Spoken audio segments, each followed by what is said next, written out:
If you are just joining us this morning, we're outside the federal courthouse in Fort Pierce right now as jury selection is officially underway in the trial of Ryan Ruth, the man accused of trying to assassinate then candidate Donald Trump. Jury selection kicked off about 8:30 this morning. Our Caleb Califano, he is in the courthouse right now. So today, this is what happens. Attorneys are going to question the three sets of 60 possible jurors. They're trying to find 12 jurors and 4 alternates. Now, opening statements are hoping to be scheduled for Thursday, and prosecutors will begin their case immediately after. The court has blocked off 4 weeks for the trial, but attorneys are expecting that they're not going to need that much time. Now, Ruth facing federal charges and state charges. I want to lay out the federal ones that we're talking about right here. Attempted assassination, assaulting a federal officer, and firearm violations. Something interesting in the case, as we've said, he's representing himself. Now, Judge Eileen Cannon approving that request from him, which happened back in July, but the judge did order court-appointed attorneys to remain as standby counsel just in case. Now, the judge told Ruth she believes it's a bad idea for him to represent himself, but he could not be persuaded otherwise. Ruth told Cannon that he understood the potential challenges, but he would be ready. Cannon confirmed that Ruth needed to be dressed in business attire for the trial. She also explained that he would be allowed to use the podium while speaking to the jury or questioning witnesses, but he would not have free reign of the courtroom for security reasons. He's technically still in federal custody. As far as what kind of evidence that we're expecting to see, a lot of filings have happened within the past week. Okay, let's break down some of this for you. The evidence we're expecting when the trial begins: documents showing government preparing to show jurors the rifle that they say carried onto Trump International Golf Club on that day.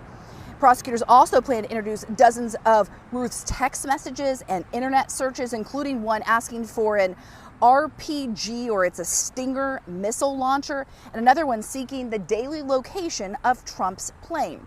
Ruth's exhibit lists include items such as Eagle Scout awards, 3D models of a skate park that he was involved with, and pictures of himself as he was in the newspaper over the years.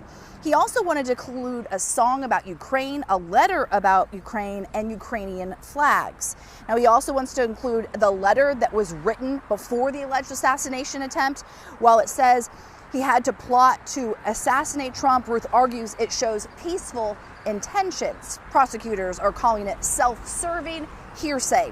The judge will only allow jurors to actually see 3 lines of that letter. We're also learning a little bit about the witness list on each side. So the government's witness list, for example, is stacked with more than 40 federal agents and Palm Beach County deputies, FBI digital forensic examiners, Secret Service specialists, and weapons experts. They're all expected to testify. Ruth, on the other hand, acting as his own attorney, wanted 24 of his own witnesses, including professors who researched the conflict in Gaza, activists, even President Donald Trump himself. The judge, however, has denied most of those requests, calling them irrelevant. Now, Ruth is also facing state charges, as I mentioned. Back in April, the Attorney General announced an attempted first-degree murder charge and a terrorism charge against Ruth. This is separate, of course, from the federal charges and the federal trial that's happening now, and it's still unclear when a state trial could actually happen. A reminder, this is actually the second assassination attempt on then candidate Donald Trump's life. During a campaign rally, you may remember this, Butler, Pennsylvania, Trump was shot in the ear after a gunman perched on the roof of a nearby building opening fire. That suspect was shot and killed. 1 person in the crowd was also killed. That incident and the incident here in West Palm Beach, it put the Secret Service under a lot of scrutiny. It also resulted in several changes, including dozens of security reforms. It's also important to remember here, this is a federal trial. What does that mean? Well, no cameras, no recording devices.